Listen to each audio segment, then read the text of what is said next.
I'm KZAM, the man from the Keep Up Klan.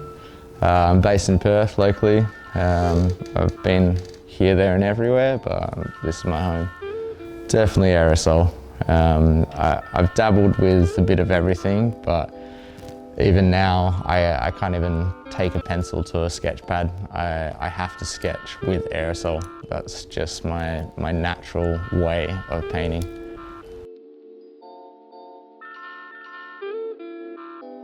I actually first got into painting from overseeing a friend's sketchbook when I was in high school, and my mate, maybe 14, 15 years old, was doing these characters and elaborating on his name at the top of your exam paper. Instead of writing Thomas, he did it in block letters, and it just fascinated me. And from there I sort of just went, I need to be able to do something like this and do better. And then that just opened up a whole realm of looking into other artists' work and being engulfed in just the amount of creativity that anyone and everyone can possess. It was just never ending.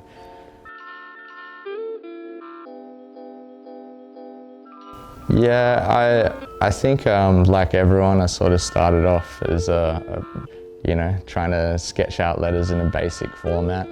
Now over the past few years, I've sort of gone, I guess, a bit underground.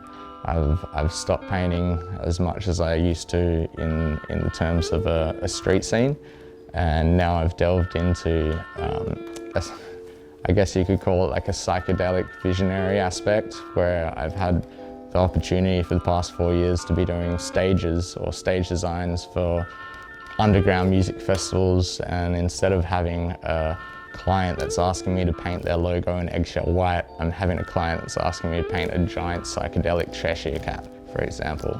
So for me, it's just opened up a huge range of opportunities to paint outside the norm, which I'm really delving into and enjoying.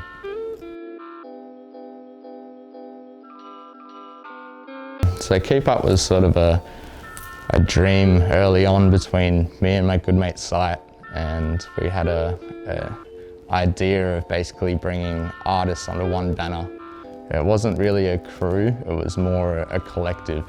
So we wanted to be able to put artists in the limelight that didn't usually get the opportunity. So I found myself in an awesome opportunity where I had artists that were sharing a studio with me that were selling works for $10,000, like Kim, for example, and I'd put her work in an exhibition alongside someone that's never put a piece in a gallery before. And because it blurs the lines and a collector comes in and goes, wow, there's a $10,000 piece and there's a piece for $150 of graffiti, I'm gonna buy that because it must be, valuable. So it was an experiment, but an awesome experiment to collect a whole range of different artists and just blur the lines between what was valuable, what was abstract, what was creative. It all came under one banner, which was awesome. For me, it was just unfortunate. I think just before COVID, I had my car stolen and I had invested everything from Keep Up back into apparel and some prints, and I had about 40K worth of clothing, art prints, my sketchbooks from when I was 15 years old, everything gone, absolutely gone. So I had to put on a hiatus, which I'm still, it kills me to this day.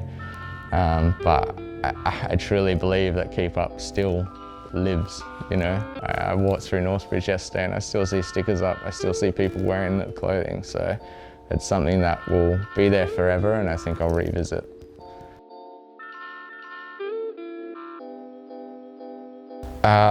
For me, it was just a huge opportunity to paint something out of the norm.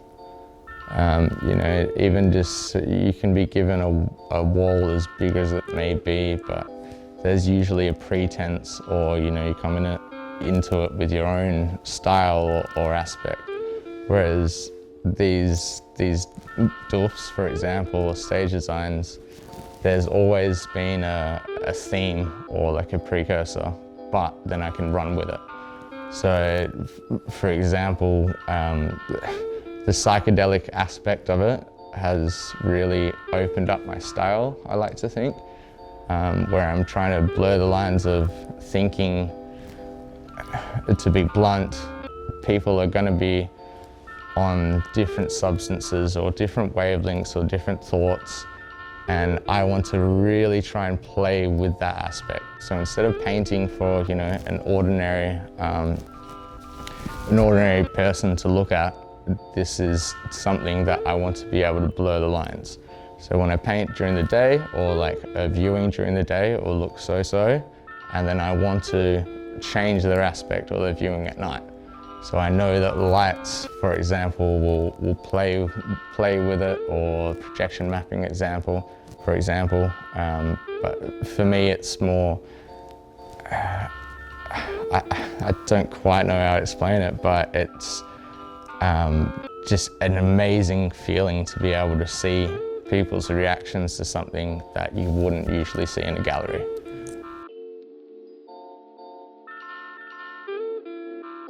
I think previously it was a huge, I guess, milestone for being in a gallery show, the first step, and from that point I felt like it was needed to follow up and be in the scene and chase up as many opportunities to apply for a gig as possible.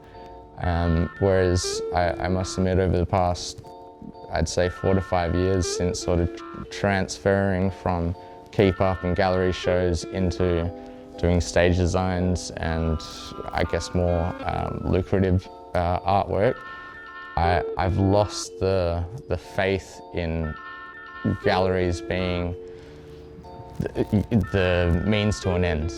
There's other opportunities there. The galleries are awesome and exhibitions are, don't get me wrong, that's why I've done them in the past and supported all the group exhibitions, but for me, I've realised over the past few years that there's so many more opportunities out there. For me, my dream is to essentially do a gallery in the middle of the bush and I have all my stage designs. Instead of walking into a 4x4 and you see X amount of small pieces, I want people to walk through a whole forest and you go kilometre and you see 50 different stage designs all lit up. That for me it's created different ideas and opportunities.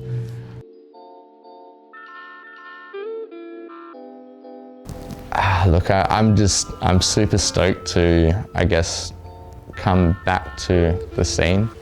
I think for me, I've been, for a lot of people on the outside, I've had messages on Instagram saying, hey, are you dead or in jail? I've gone incognito. I haven't posted anything on Instagram for 6 years, I think, but I've still been working. And for me, it's sort of a nice stepping stone to come back into the scene, and hopefully I can show people firsthand what I've been doing rather than just, posting. Hey, Chino life. Hey. Chino life, me all hack, been no taps and we go live. Ego no, me no like, Sino side.